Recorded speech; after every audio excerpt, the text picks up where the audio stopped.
আসসালামু আলাইকুম রহমতুল্লাহ বরকাত। আলহামদুলিল্লাহ রাব্বিল আলামিন ওয়াসসালাতু ওয়াসসালামু আলা আশরাফিল আম্বিয়া ওয়াল মুরসালিন নবিয়িনা মুহাম্মাদিন ওয়া আলা আলিহি ওয়া আসহাবিহি আজমাইন ওয়া বাদ। দূরে ও কাছে যে যেখানে বসে আমাদের অনুষ্ঠান দেখছেন সবাইকে সাদর শুভেচ্ছা জানাচ্ছি। দর্শকবৃন্দ, আমরা আলোচনা করেছিলাম ইমাম আবু জাফর তাহাবী রাহমাতুল্লাহ রচিত বয়ান ইতিকাদ আহলে সুন্নাহ ওয়াল জামাআহ, আহলে সুন্নাহ ওয়াল জামাতের আকীদার বর্ণনা এই কিতাবটির একটি অংশ নিয়ে, যেখানে আমাদের ইমাম কিয়ামতের আলামতসমূহ আলোচনা করছিলেন। তিনি বলছিলেন, ওয়া নুমিনু বিআশরাতিস সাআহ, আমরা কিয়ামতের আলামতসমূহের উপরে ঈমান রাখি। কিয়ামতের আলামতসমূহ দুইভাগে বিভক্ত, বড় আলামত, ছোট আলামত। এই ছোট আলামতগুলো আমরা গত কয়েকটি পর্বে আলোচনা করেছি। আজকে আমরা তারই কিছু আর বাকি কিছু কিয়ামতের আলামত সম্পর্কে আলোচনা করব, এই ছোট আলামতগুলো সম্পর্কে। 14তম ছোট আলামত আমরা যেটা আজকে শুরু করতে সেটা হচ্ছে ইন্তেশার জিনা, জিনা ব্যভিচার বেড়ে যাওয়া। জিনা ব্যভিচার বেড়ে যাওয়া, এই জিনা ব্যভিচারে ভিন্ন নাম দিবে মানুষ, ভিন্ন ভিন্ন নাম দিবে। অনেকে এখন দেখেন যৌনকর্মী, বিভিন্ন ভিন্ন নাম দিচ্ছে। এটা রাসূলুল্লাহ সাল্লাল্লাহু আলাইহি ওয়াসাল্লাম কিন্তু আগে থেকে সাবধান করে গেছেন। তিনি বলেছেন যে ইন্না মিন আশরাতিস সাআহ, কিয়ামতের আলামতের মধ্যে একটি হচ্ছে, অনেকগুলো তিনি উল্লেখ করেছেন। তারপর তিনি বলেছেন ওয়াজহারু জিনা, এবং বেবিচার প্রকাশ লাভ করবে, প্রসার লাভ করবে। বর্তমানে বেবিচারী যারা, তাদের ভিন্ন ভিন্ন সুন্দর নাম দিচ্ছে মানুষ। বেবিচারীদেরকে, মহিলাদেরকে নাম দিচ্ছে স্টার, পুরুষদেরকে স্টার বলছে, স্টার তারকা। এগুলো তারকা না, এগুলো সবচেয়ে খবিশ ধরনের মানুষ, সবচেয়ে নিকৃষ্ট ধরনের মানুষগুলোকে উৎকৃষ্ট সুন্দর সুন্দর নাম দিয়ে মানুষ প্রচার করছে। এটাই তো ইজহার জিনা, জিনা প্রসার করে দেয়া। যারা অন্যায় করতে পারে, গুনাহ করতে পারে, যারা বিভিন্ন সামনে, মিডিয়ার সামনে নাচানাচি করতে পারে, শরীর উলঙ্গ করতে পারে, বেবিচার সমস্ত পথ দেখাতে পারে, এদেরকে ভিন্ন ভিন্ন সুন্দর নামে ডাকা হচ্ছে। নাউজুবিল্লাহ। এটাই রাসূলুল্লাহ সাল্লাল্লাহু আলাইহি ওয়াসাল্লাম ভবিষ্যৎবাণী, যে এটা কিয়ামতের একটি আলামত। রাসূলুল্লাহ সাল্লাল্লাহু আলাইহি ওয়াসাল্লাম বলেছেন ইয়াজহারু জিনা, বেবিচার প্রসারিত হয়ে যাবে। অন্য হাদিসে এসে রাসূলুল্লাহ সাল্লাল্লাহু আলাইহি ওয়াসাল্লাম বলেছেন সায়াতি আলান নাসি সানাওয়াতুন খাদ্দাআত, মানুষের মধ্যে কিছু একটা অনেকগুলো বছর থাকবে যেগুলি খাদ্দাআত, যে বছরগুলো মানুষকে ধোঁকাগ্রস্ত করবে। তার মধ্যে রাসূলুল্লাহ সাল্লাল্লাহু আলাইহি ওয়াসাল্লাম অনেকগুলো উল্লেখ করে বলেছেন ওয়া তাশিউ ফিহাল ফাহিশা, এবং সেখানে বেবিচার এবং অনাচার এবং মানুষের মধ্যে অন্যায় কাজ, খারাপ কাজ প্রচুর পরিমাণে প্রসারিত হবে। ইমাম হাকিম মুস্তাদরাকে হাদিসটি বর্ণনা করেছেন। অনুরূপভাবে এই জিনাকে হালাল মনে করা হবে বলে রাসূলুল্লাহ সাল্লাল্লাহু আলাইহি ওয়াসাল্লাম বলেছেন এক হাদিসে। বুখারীতে এসেছে, রাসূলুল্লাহ সাল্লাল্লাহু আলাইহি ওয়াসাল্লাম বলেছেন যে লা ইয়াকুনান্না ফি উম্মতি, আমার উম্মতের মধ্যে একটি গোষ্ঠী হবে, আকওয়ামুন, গোষ্ঠী হবে ইস্তাহিলুন আল হেরা ওয়াল হারির, যারা জিনা ব্যভিচারকে হালাল মনে করবে এবং রেশমি কাপড়কে হালাল মনে করবে। নাউজুবিল্লাহ। হেরা এবং হারিরকে হালাল মনে করছে বর্তমানে। হারিরের বা রেশমি কাপড়কে গরদ নাম দিচ্ছে কেউ বা নাম দিচ্ছে সিল্ক, কেউ নাম দিচ্ছে বুস্কি, এক একজনে এক এক নাম দিচ্ছে। কিন্তু এটা তো অবশ্যই হারির। এটা ব্যবহার করা পুরুষদের জন্য রাসূলুল্লাহ সাল্লাল্লাহু আলাইহি ওয়াসাল্লাম হারাম ঘোষণা করেছেন। আর প্রথমটি হচ্ছে যেটাকে রাসূলুল্লাহ সাল্লাল্লাহু আলাইহি ওয়াসাল্লাম হেরা বলেছেন। হেরা অর্থ হলো জিনা ব্যভিচারকে তারা হালাল মনে করতেছে। এমনকি আইন করে দিচ্ছে জিনা ব্যভিচার, বলছে যদি সম্মতিতে হয় তাহলে সেটা নাকি জিনা ব্যভিচার নয়। নাউজুবিল্লাহ। সেটা এর চেয়ে বড় জিনা ব্যভিচার আর কি? অসম্মতিত হলো গুনাহ ব্যভিচার, সম্মতিত হলো গুনাহ ব্যভিচার। এই ব্যভিচারের শাস্তি, কঠিন শাস্তি আল্লাহ তাআলা নির্ধারণ করে দিয়েছেন, আল্লাহ রাসূল সাল্লাল্লাহু আলাইহি ওয়াসাল্লাম বাস্তবায়ন করেছেন। যদি বিবাহিত হয় তাহলে পাথর মেরে হত্যা করা, আর যদি অবিবাহিত হয় তাহলে তাকে 100 বেত্রাঘাত করার বিষয়টি আল্লাহ এবং তার রাসূল বলে দিয়েছেন। সুতরাং সেটাই হচ্ছে হারামই থাকবে। মানুষ হালাল মনে করলে হালাল হবে না, এবং এর বিরুদ্ধে কথা বলতে হবে, দ্বীনের পক্ষে যেতে হবে, কোরআন এবং সুন্নাহর পক্ষে যেতে হবে। কিয়ামতের এই আলামত প্রকাশিত হয়ে পড়েছে। আমাদের প্রত্যেকের উচিত এ ব্যাপারে তার কাজ, তার অবস্থান থেকে, যথাযথ অবস্থান থেকে প্রতিবাদ করা। রাসূলুল্লাহ সাল্লাল্লাহু আলাইহি ওয়াসাল্লাম এ ব্যাপারে আরও বলেছেন ওয়াল্লাযী নাফসি বিয়াদিহি, যার হাতে আমার প্রাণ, লা তাফনা হাযিল উম্মাহ, এই উম্মতের ততক্ষণ পর্যন্ত শেষ হবে না, অর্থাৎ কিয়ামত কায়েম হবে না, হাত্তা ইয়াকুমা রাজুলুল মারআ ফায়াফতারিশুহা ফিত তারিক, যে মানুষ, কোনো লোক কোনো এক মহিলাকে টেনে এনে রাস্তার মধ্যেই তাকে শোয়ে ফেলবে এবং তার সাথে খারাপ কাজ করবে। তাদের মধ্যে উত্তম ওই ব্যক্তি হবে যে বলে যদি একটু আড়ালে যদি যেতে, এটা সে ব্যক্তি উত্তম হবে। নাউজুবিল্লাহ। অর্থাৎ তারা এটা কিছুই মনে করবে না, হয়তো তারা মনে করবে যে একটু আড়ালে গেলে ভালো হয়, এরকম মনে করবে। বর্তমান সময়ে তা হচ্ছে। মানুষের অনাচার, মানুষের অত্যাচার, বেবিচার তারা প্রচুর পরিমাণে বেড়ে গেছে। অন্য হাদিসে এসেছে রাসূলুল্লাহ সাল্লাল্লাহু আলাইহি ওয়াসাল্লাম বলেছেন ওয়ায়াবকা শিরারুন নাস, কিয়ামতের আরামে খারাপ লোকগুলি বেশি থাকবে। ইয়েতাহারাজুনা ফিহা তাহারুজাল হমর, সেখানে তারা এমন কাজ করবে, এমন খারাপ কাজ করবে যে গাধা যেভাবে গিয়ে কাজগুলি করে সেগুলি করবে। আলাইহিম তাকুমুস সাআ, তাদের উপরে কিয়ামত কায়েম হবে। এভাবে বোঝা যাচ্ছে যে কিয়ামতের আলামতের মধ্যে একটি গুরুত্বপূর্ণ আলামত হচ্ছে যে সেখানে বেবিচার বেড়ে যাবে, গুনাহ মধ্যে বেবিচার বেড়ে যাবে। সেই বেবিচারকে মানুষ সাধারণ কিছু মনে করবে।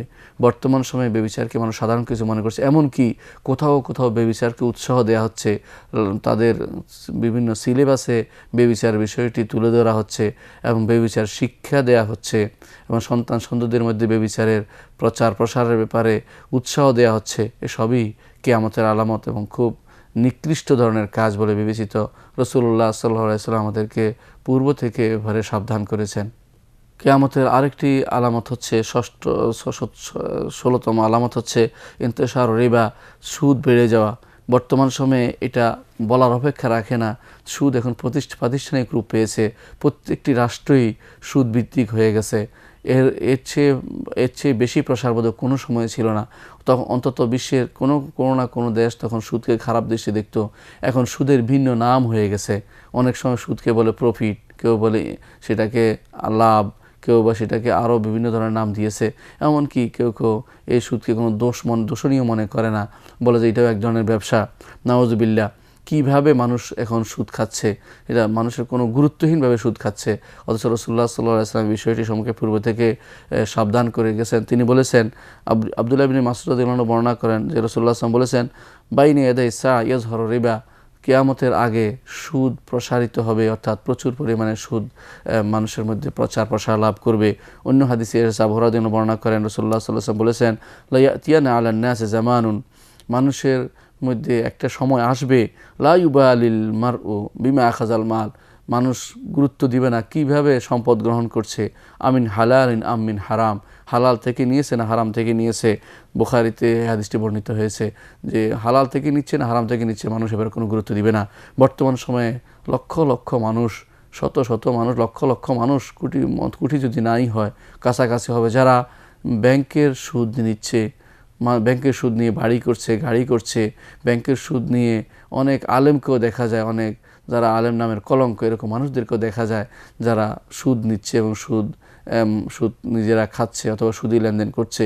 এবং অনেক মানুষকে দেখা যায় যারা এই সুদকে হারাম মনে করছে না, অনেকে সুদি কারবার সাথে জড়িত আছে, সুদি কারবার লেনদেন করছে। অথচ রাসূলুল্লাহ সাল্লাল্লাহু আলাইহি ওয়াসাল্লাম বলেছেন, লাআনাল্লাহু আকিলা রিবা ওয়া মুকিলাহু ওয়া শাহিদাইহি ওয়া কাতিবাহু, আল্লাহ তাআলা লানত করবেন যে ব্যক্তি সুদ খাওয়াবে এবং সুদ দিবে এবং দুই সাক্ষী তাকে এবং লেখকদেরকে, অর্থাৎ যত মানুষ এই সুদের সাথে ইনস্টিটিউটের সাথে জড়িত সবাইকে রাসূলুল্লাহ সাল্লাল্লাহু আলাইহি ওয়াসাল্লাম বলেছেন আল্লাহর লানত তাদের উপর হবে। এটা কিয়ামতের একটি আলামত যে এই প্রচুর পরিমাণে সুদ বেড়ে যাওয়া। বর্তমান সময় বিশ্ব অর্থনীতিতেই সুদ একটি ফ্যাক্টর হয়ে দাঁড়িয়েছে, প্রত্যেকটি রাষ্ট্রই সুদের উপর চলছে। এটি কিয়ামতের একটি আলামত। আল্লাহ আমাদেরকে এই বিপদ থেকে বেরিয়ে আসা তৌফিক দান করুন। প্রত্যেকটি ঈমানদারের উচিত এ ব্যাপারে সাবধান হওয়া এবং সুদের কাছ থেকে নিজেকে, সুদের যে কোনো লেনদেন থেকে নিজেকে বের করে আনা। আল্লাহ তাআলা কোরআনে কারীম বলেছেন, ইয়া আইয়ুহাল্লাযীনা আমানু লা তাকুলু রিবা আদআফা মুদাআফা, হে ঈমানদারগণ তোমরা সুদ খেও না বহুগুণ চক্রবৃদ্ধি হারে। এরপর আল্লাহ তাআলা বলেছেন, ফাদানু বিহারবিন মিনাল্লাহি ওয়া রাসূলিহি, যদি তোমরা না ছাড়ো তাহলে আল্লাহ এবং তার রাসূলের সাথে যুদ্ধ অবতীর্ণ হও। সেজন্য আমাদের প্রত্যেকের উচিত সুদ থেকে বেরিয়ে আসা, এটা সুদ প্রসার করা এটা কিয়ামতের একটি আলামত। এই জন্য এই কাজ থেকে আমাদের দূরে থাকতে হবে। কিয়ামতের আরেকটি আলামত, 17তম আলামত, সেটা হচ্ছে জুহুরুল মাআজিফ ওয়া ইসতিহলালিহা, গান বাদ্য প্রসার হওয়া এবং সেটাকে হালাল মনে করা। বর্তমান সময়ে এটা যে এত বেশি পরিমাণে হচ্ছে, কাফের রাষ্ট্রগুলোতে আছেই, এমনকি বর্তমান সময়ে মানুষে তার ঘরের ভিতরে, তার কর্মকাণ্ডে, তার চলাফেরা সবগুলোতে গান দিয়ে রাখছে। এমনকি মোবাইল রিংটোন সেটাও গান হচ্ছে। মানুষ যে কোনো অনুষ্ঠান শুরু করতে গান দেওয়া শুরু করে এবং এগুলিকে হালাল মনে করছে, নাজায়েজ মনে করছে না। অনেকে এগুলো নাজায়েজ বললে তাদেরকে তথাকথিত মোল্লা মনে করছে আর মনে করছে যে এগুলি হালাল। রাসূলুল্লাহ সাল্লাল্লাহু আলাইহি ওয়াসাল্লাম এফারে সাবধান করেছেন পূর্ব থেকে। তিনি বলেছেন, সায়াকুনু ফি আখিরিজ জামান খাসফুন ওয়া কাদফুন ওয়া মাসখুন, এই উম্মতের শেষ জমানায় কিছু খাসফ হবে, অর্থাৎ ভূমিধস হবে, ওয়া কাজফুন এবং কিছু মানুষ পরিবর্তিত হবে, ওয়া মাসখুন এবং তাদের চেহারাও পরিবর্তিত হয়ে যাবে, এরকম কিছু হবে। কিলা মাতা যালিকা ইয়া রাসূলুল্লাহ, বলা হলো কখন সেটা হবে হে আল্লাহ রসুল? তখন রাসূলুল্লাহ সাল্লাল্লাহু আলাইহি ওয়াসাল্লাম বলেছেন ইজা জহরাতিল মাআদিফ ওয়াল কাইনাত, সেটা তখনই হবে যখন গান বাদ্য এবং গানকারিণী এবং গান গায় এরকম মহিলা যখন, এরকম লোকদের যখন প্রাদুর্ভাব হবে, তখন এই উম্মতের মধ্যে মানুষের মধ্যে অনেকের চেহারা বিকৃত হয়ে যাবে, অনেকের উপর আল্লাহর পক্ষ থেকে আযাব, বিভিন্ন রকমের আযাব নাজিল হবে এবং অনেকের পক্ষ ভূমিধস হবে অনেকের উপর দিয়ে। রাসূলুল্লাহ সাল্লাল্লাহু আলাইহি ওয়াসাল্লাম সেটা বলেছেন। এই গানগুলো এত বেশি পরিমাণে বেড়ে গেছে সেটা বলার বাইরে। বর্তমান সময়ে যে কোনো মানুষ যেগুলোকে মানুষ মনে করে থাকে মিডিয়া বা যে সমস্ত জিনিসকে মানুষ মনে করে দৈনন্দিন জীবনের অংশ বানিয়ে নিয়েছে, সেগুলো শুরুই হয় গান দিয়ে। একটি মানুষ একটি মোবাইল সেট ওপেন করবে, সেখানেও গান, কোথাও কথা বলছে সেটাও গান দিয়ে, কোথাও যদি অনুষ্ঠান শুরু হয় সেখানে গান, এবং গানের প্রসারকে সাহিত্য মনে করা হচ্ছে এবং এটাকে সংস্কৃতি মনে করা হচ্ছে। এই সংস্কৃতি আল্লাহ তার রসুল অনুমোদন করে না, বরং এটা কেয়ামতের আলামত বলে আল্লাহ তার রসুল ঘোষণা করেছেন। কেয়ামতের 18তম যে ছোট আলামত আছে তার মধ্যে রাসূলুল্লাহ সাল্লাল্লাহু আলাইহি ওয়াসাল্লাম যেটার কথা বলেছেন তা হচ্ছে কাসরাতু শুরবুল খামর ইস্তিহলালুহা, মদ্যপানটা বেড়ে যাবে এবং মানুষটাকে হালাল মনে করবে। মদ্যপান বেড়ে যাবে, মানুষটাকে হালাল মনে করবে। হাদিসে এসে রাসূলুল্লাহ সাল্লাল্লাহু আলাইহি ওয়াসাল্লাম বলেছেন মিন আশরাতিস সাআ ওয়া ইউশরাবুল খামর, যে লম্বা একটি হাদিসের মধ্যে রাসূলুল্লাহ সাল্লাল্লাহু আলাইহি ওয়াসাল্লাম বলেছেন যে কিয়ামতের আলামতের মধ্যে এটাও যে মদ খাওয়া বেড়ে যাবে। বর্তমান সময়ে মদ খাওয়া বেড়ে গেছে, এমন অবস্থায় আসছে যে এখন যে কোনো জায়গায় মদ পাওয়া যাচ্ছে। এমনকি কেউ এই মদকে মদ না বলে সেটাকে ভিন্ন ভিন্ন নাম দিচ্ছে। কেউ বা এটাকে টনিক নাম দিচ্ছে, কেউ বা এটাকে শরাব রোহি বা আত্মিক শক্তি বর্ধক বা নাম দিচ্ছে, ভিন্ন নাম দিচ্ছে। কখনো যে নামগুলোর আড়ালে এই মদটা চালু রয়েছে, এই মাদক বেড়ে যাচ্ছে। এটা রাসূলুল্লাহ সাল্লাল্লাহু আলাইহি ওয়াসাল্লাম একটি ভবিষ্যৎবাণী যে কিয়ামতের আগে এরকম কাজ হবে। অনেকেই এই মদ এখন এমন অবস্থায় পৌঁছে গেছে যে মাদক দ্রব্য খাচ্ছে নিজেও জানে না, আবার এই মাদক দ্রব্য যে তারা গ্রহণ করছে নিজেও জানে না। বর্তমানে এই মাদক দ্রব্যের মধ্যে আরেকটি বড় মাদক দ্রব্য হচ্ছে যে সিগারেট খাচ্ছে, যারা বিড়ি খাচ্ছে, এরাও কিন্তু মাদকদ্রব্য খাচ্ছে। এমনকি অনেক যারা আলেম ওলামা আছেন তারা অনেকেই এই মাদকদ্রব্য তারা এই পানের ভিতরে করে খেয়ে নিচ্ছেন। এটাও কিন্তু মাদকদ্রব্যের অংশ। এটাও মাদক, কারণ এটার নামই তামাক ফাতা এবং এটাই মাদক উৎপন্ন করে। সুতরাং আল খামরু মা খামার আকল, খামর হচ্ছে ওইটাই যেটা মানুষের বিবেক নষ্ট করে, সেটা মা আসকারা মা আসকারা কাসিরু ফা কালিলু হারাম, যা বেশি খাইলে মাদকতা আসে সেটার অল্প হারাম। সেজন্য এই জাতীয় যতগুলো মাদকতা আছে বা হেরোইন আছে বা ফেন্সিডিল আছে, এই জাতীয় যেগুলো সারা দেশে বা বিভিন্ন দেশে প্রচলিত আছে, এই সবগুলি মাদকের রাসূলের উদ্দেশ্য, যেখানে তিনি বলেছেন যে ওয়ুশরাবুল খামর, এবং কিয়ামতের আলামতের মধ্যে একটি হচ্ছে যে মদ্যপান বেড়ে যাবে বা মানুষের মধ্যে মাদকতা জিনিস পান করা বেড়ে যাবে। এটা এখন প্রচুর পরিমাণে দেখা যাচ্ছে, মানুষের মধ্যে প্রসার লাভ করেছে। এক হাদিসে রাসূলুল্লাহ সাল্লাল্লাহু আলাইহি ওয়াসাল্লাম বলেছেন লা তাস্তাহিল্লান্না তায়ফাতুম মিন উম্মতি আল খামরা বিসমিন ইউসাম্মুনাহা ইয়াহু, আমার উম্মতের মধ্যে একটি গোষ্ঠী মদকে এমন নাম রাখবে, নিজের পক্ষ থেকে একটা নাম দিয়ে মদ পান করবে।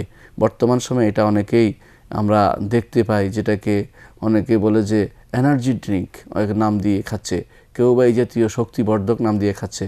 এটা সুস্পষ্ট যে সবই হচ্ছে মাদক, এবং এটা এমনভাবে এই জগতে, এই অন্ধকার জগতে এমনভাবে ছেয়ে গেছে যে এটা বন্ধ করার কোনো পথ কেউ চিন্তা করছে না। অনেক সময় এটা মানুষ নিজে পরিবারের জন্য আমদানি করছে, নিজের সন্ততিকে দিচ্ছে।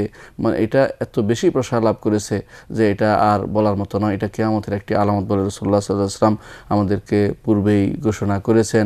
সুতরাং আমাদেরকে এই বিষয়ে সাবধান থাকতে হবে, এই বিষয়গুলো থেকে বেঁচে থাকতে হবে। কিয়ামতের আলামতের মধ্যে আরেকটি আলামত হচ্ছে মসজিদকে চাকচিক্যময় করে তোলা এবং সেটা নিয়ে গর্ব করা, অহংকার করা যে আমার মসজিদ ভালো বা আমার মসজিদ এরকম।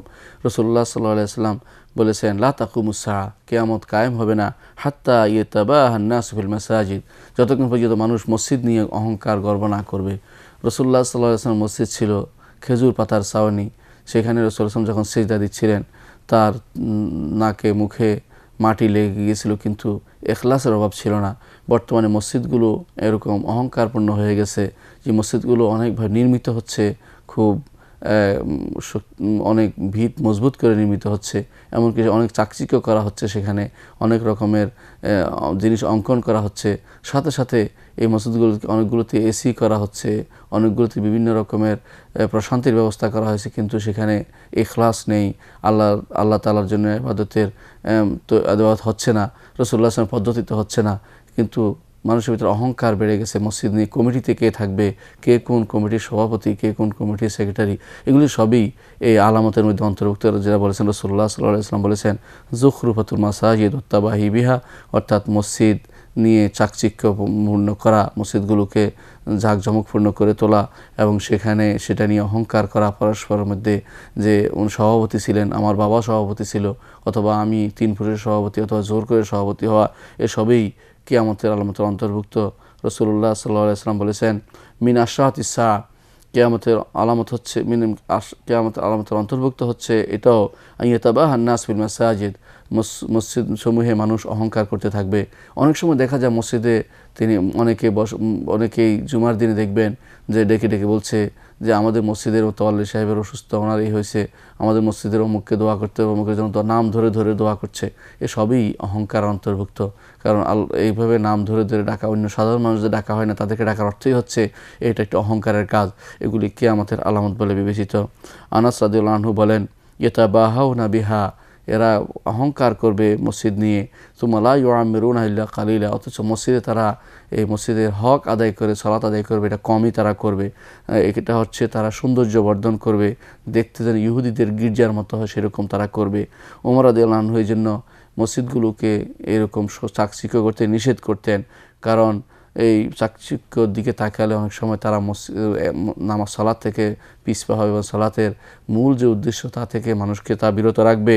এই জন্য রাসূলুল্লাহ সাল্লাল্লাহু আলাইহি ওয়াসাল্লামের মসজিদ যখন তিনি নতুন করে তৈরি করছিলেন, তখন তিনি বলেছিলেন, আকিন্নান নাসা মিনাল মাতার ওয়া ইয়াকা আন তুহাম্মিরা ওয়া তুসাফফির ফাতাফতিনান নাস, মানুষদেরকে বৃষ্টি থেকে বাঁচানোর ব্যবস্থা করো। মসজিদ যখন নির্মাণ করেছেন তখন তিনি বললেন যে মানুষদেরকে তোমরা বৃষ্টি থেকে বাঁচানোর ব্যবস্থা করো, বৃষ্টি গায়ে না পড়ে এরকম করো। ইয়াকাও আন তুহাম্মিরা ওয়া তুসাফফির, এগুলো লাল করা বা এগুলোকে হলুদ করা বা রঙিন করা, চাকচিক্যময় করা থেকে তোমরা বেঁচে থাকো। ফাতাফতিনুন নাস, এর মধ্যে মানুষ ফিতনায় পড়ে যাবে। অর্থাৎ মানুষের মূল উদ্দেশ্য হবে যে মসজিদে গেলে যেখানে শান্তি লাগে, এই জন্য দেখতে সুন্দর সুন্দর জিনিস দেখতে পাবো, অথবা সেখানে গেলে এই রং চং দেখতে ভালো লাগে ইত্যাদি, এটা যেন উদ্দেশ্য না হয়। উদ্দেশ্য যেন হয় সেখানে সালাত আদায় করা এবং আল্লাহ তাআলার সন্তুষ্টি লাভের জন্য তাদের উদ্দেশ্য হয়। এই মসজিদগুলো বর্তমানে এমন পর্যায়ে পৌঁছে গেছে, কোনো কোনো মসজিদের খরচ এটা সীমার অতিরিক্ত হয়ে গেছে, ইসরাফ এবং তাবযিরের ভিতরে পড়বে, অর্থাৎ সেটা অপচয় পর্যন্ত চলে গেছে কোনো কোনো জায়গাতে।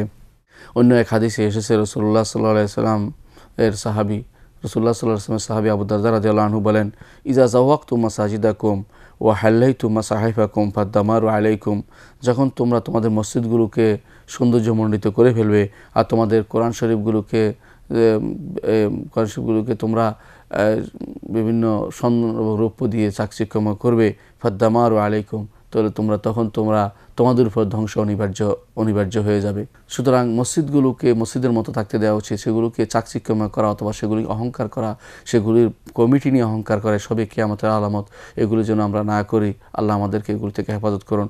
20তম একটি আলামত আমরা উল্লেখ করব। 20তম আলামতটি হচ্ছে তাতাহুল আল বুনিয়ান, অর্থাৎ বাড়িঘর উঁচুকে কাতে কত বেশি উঁচু করবে, এটা কিয়ামতের একটি আলামত।